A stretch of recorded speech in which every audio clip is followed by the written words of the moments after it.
Assalamualaikum warahmatullahi wabarakatuh.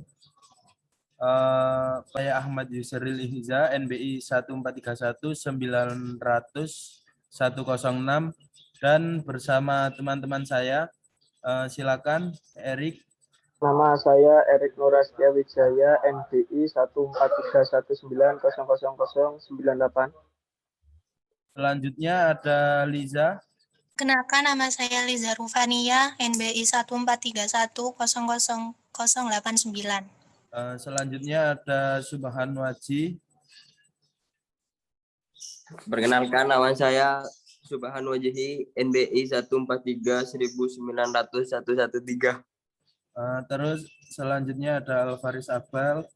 Silakan. Nama saya Muhammad Alfaris Abdul, NBI 1431900. Oke, selanjutnya di sini kami akan mempresentasikan laporan mekanika tanah 1 yang saya akan bagikan. Oke. Dan langsung saja menuju ke pembahasannya. Untuk tes pertama, untuk tes konsistensi tanah, yaitu jadi tes konsistensi tanah ini kita mengetes atau praktikum 3 kali, yaitu mengetes batas cair, terus batas plastis, dan juga batas susut. Untuk yang pertama, batas cair atau liquid limit, itu tujuannya adalah untuk menentukan nilai kadar air, yaitu batas di mana tanah mengalami perubahan dari kondisi cair menjadi plastis. Untuk langkah kerjanya sendiri, yaitu tanah yang berbutir halus yang sudah kering dan harap ditumbuk, kemudian disaring dengan saringan nomor 40.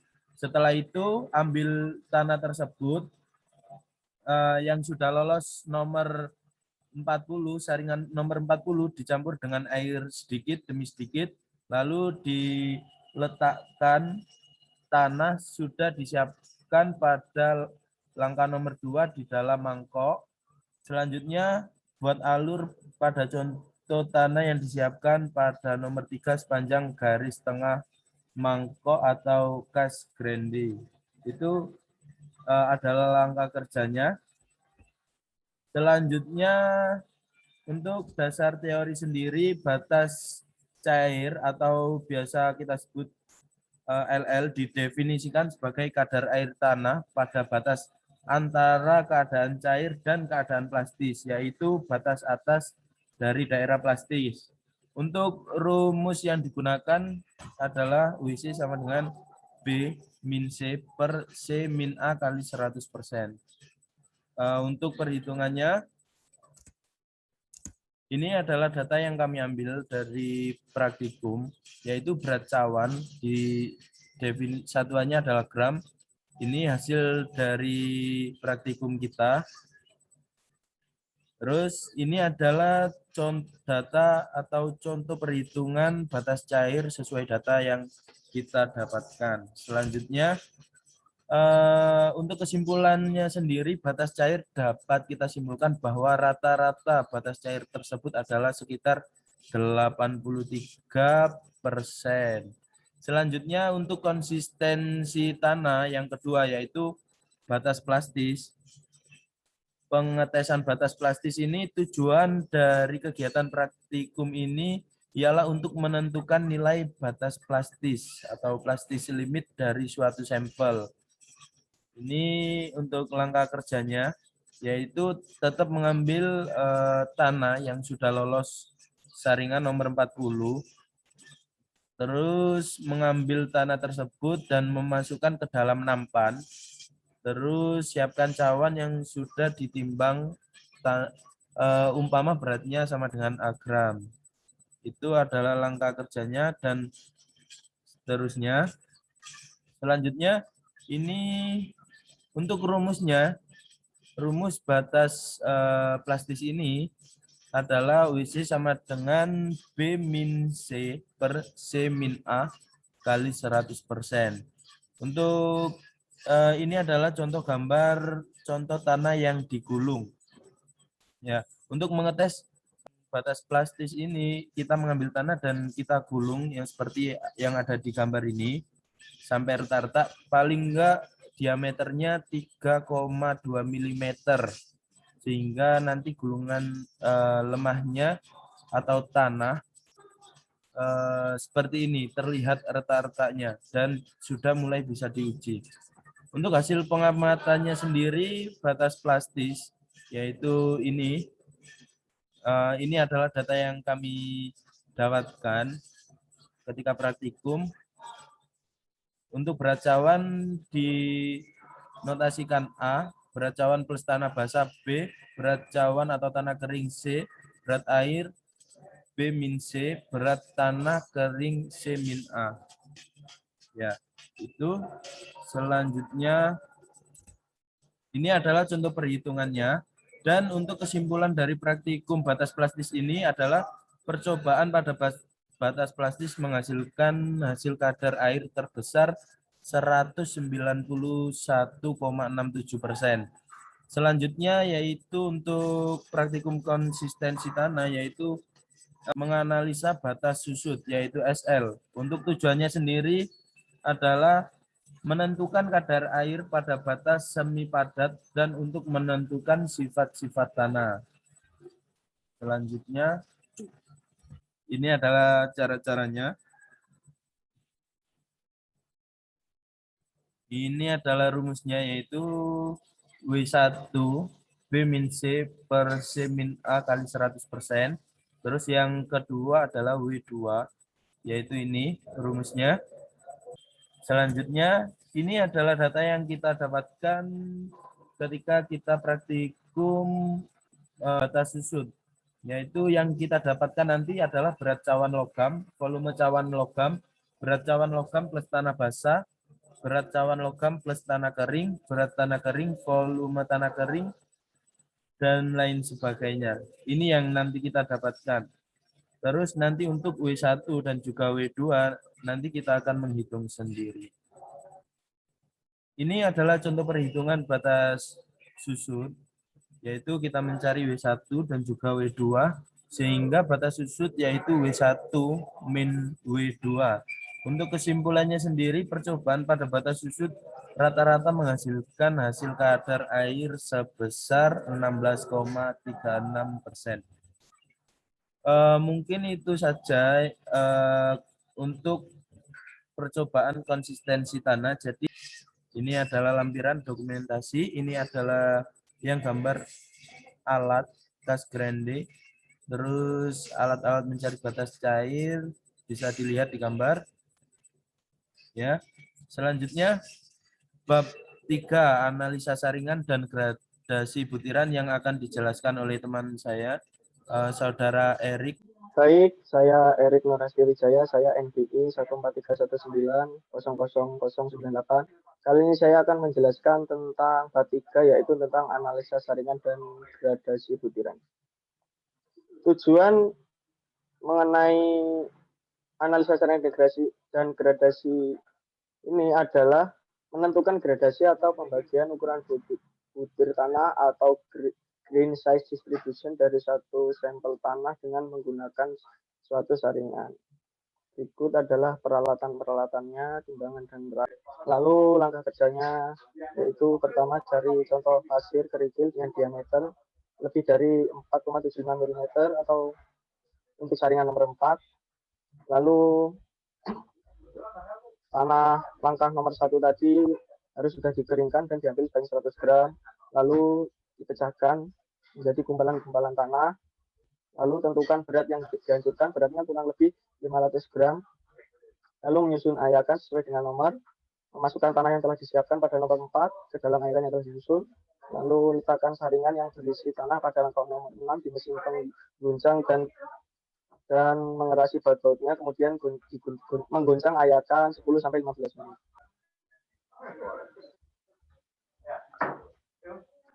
Next. Lalu yang terakhir yaitu menghentikan mesin penggoncang kemudian mengambil susunan ayakan tersebut dan menimbang berat masing-masing tanah yang telah diayakan. Umpama berat total sama dengan gram, sedangkan berat tempatnya diumpamakan A gram. Perhitungan persentase tertahan dikali 100%. Dasar teori mekanisme dari tanah adalah menentukan variasi ukuran partikel yang ada pada tanah. Variasi itu dinyatakan dalam persentase dan berat kering total. Analisa saringan menggunakan satu set ayakan yang mana lubang-lubang ayakan makin kecil diameternya. Berikut contoh-contohnya kerikil atau graphei, yaitu lebih dari 4,75 mm, pasir atau sand 4,75 mm sampai 0,075 mm, lalu lanau atau shale kurang dari 0,0175 mm. Dari tes analisa saringan tersebut, kita dapat menentukan pembagian butir tanah dengan mendistribusikan ukuran butir dalam gambar. Dalam kertas logaritma kita dapat memperoleh suatu gradasi tanah, yaitu gradasi baik, gradasi buruk, dan gradasi sebagian. Next.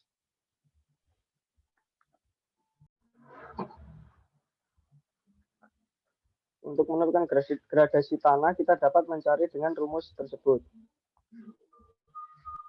di mana diaman CO atau koefisien keseragaman, C yaitu koefisien gradasi atau koefisien kelangsungan, D60 yaitu diameter yang sesuai dengan 60% lolos, D30 yaitu diameter yang sesuai dengan 30% lolos, dan D10 atau diameter yang sesuai dengan 10% lolos. Dapat dikaitkan bergradasi baik apabila tanah tersebut mempunyai koefisien gradasi kelengkungan atau CC antara 1 sampai 3. Hasil pengamatan, data uji pemeriksaan gradasi tanah, berat tempat yaitu 82 gram, berat tempat plus pasir 1082 gram, berat pasir 1000 gram. Next. Berikut adalah hasil data pengukuran pembagian butir dari kelompok kami.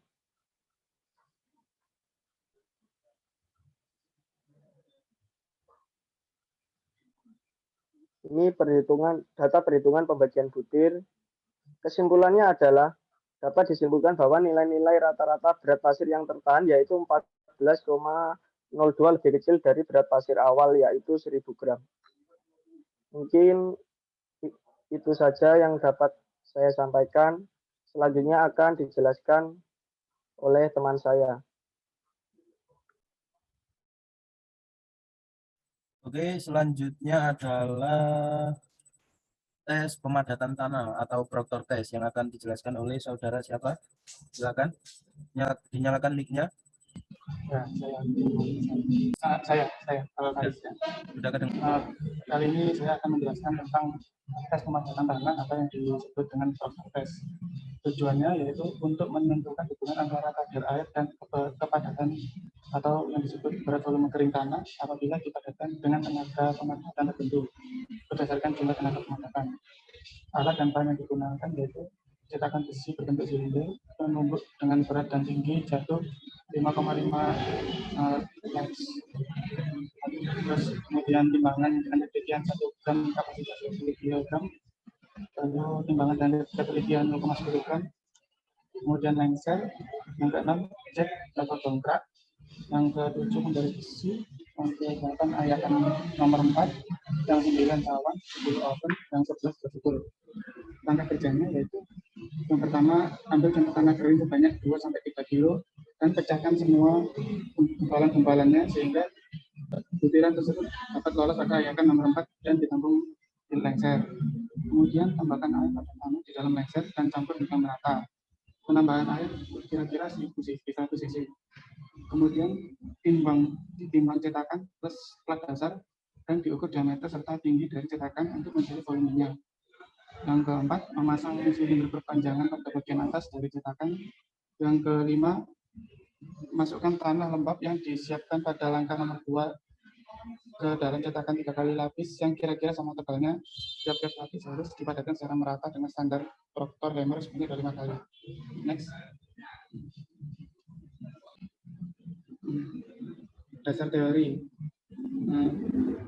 tanah berfungsi sebagai pendukung fondasi bangunan. Juga digunakan sebagai bahan timbunan seperti tanggul, bendungan, dan jalan. Kemudian hubungan berat volume kering dan dengan berat volume basah atau dan kadar airnya dinyatakan dengan persamaan YB sama dengan YB dibagi 1 plus W. Lanjut. Ini adalah hasil data pengukuran faktor tes. Lanjut. Ini merupakan data pengukuran GS, di mana pada nomor pikonometer 9 beratnya 131,2 dan beratnya 30, mendapatkan hasil GS 2,5. Untuk yang pikonometer 18 mendapatkan hasil GS 2,57. GS rata-rata dari kedua pikonometer tersebut yaitu 2,535. Next.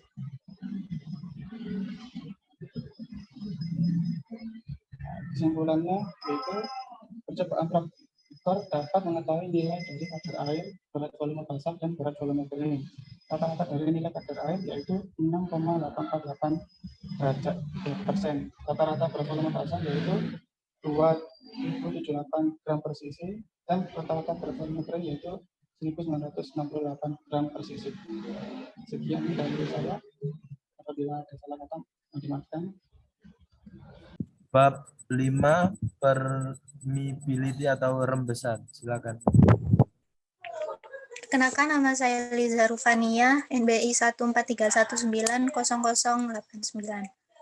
Saya menjelaskan permeability atau rembesan. Tujuannya dapat menentukan perkiraan jumlah rembesan dalam tanah. Langkah kerjanya, cari tanah yang diameternya sama dengan 4,76 mm. Habis itu masukkan contoh tanah pada langkah nomor 3. Timbanglah cawan kosong untuk persiapan mencari WC. Next. Ambil tanah yang telah disiapkan. Habis itu, sebelum tes dimulai, gelembung-gelembung udara di dalam selang harus dihilangkan dahulu. Terus ulangi langkah nomor 11 sebanyak 3-5 kali. Next. Ada 4 macam cara pengujian untuk menentukan koefisien permeabilitas di laboratorium, yaitu pengujian tinggi energi atau constant head, pengujian tinggi energi turun atau failing head, terus penentuan secara tidak langsung dari pengujian konsolidasi, penentuan secara tidak langsung dari pengujian kapiler horizontal. Lanjut.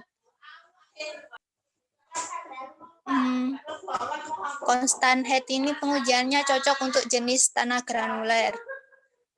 Kalau yang falling head ini cara tinggi energi turun cocoknya untuk tanah yang berbutir halus. Lanjut. Ini hasil pengamatannya secara constant head ya. Dapat dilihat dari tabel pengukuran rembesan. Lanjut. Kesimpulannya dapat disimpulkan bahwa nilai rata-rata dari koefisien rembesan yaitu 3,55 kali 10 mm per detik.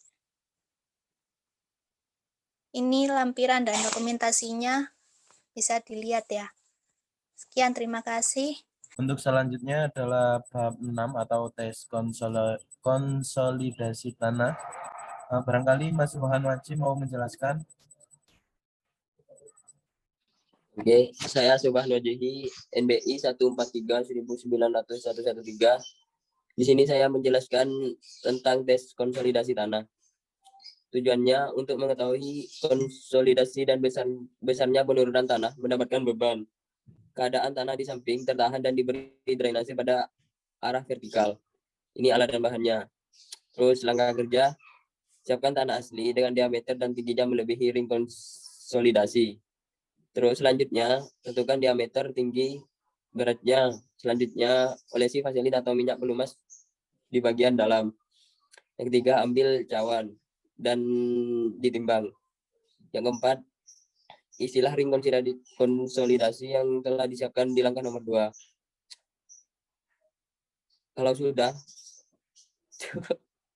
Kalau sudah potong permukaan tanah, hingga rata dengan ringnya. Bersihkan tanah-tanah menempel di sekitar ring tersebut. Next drill.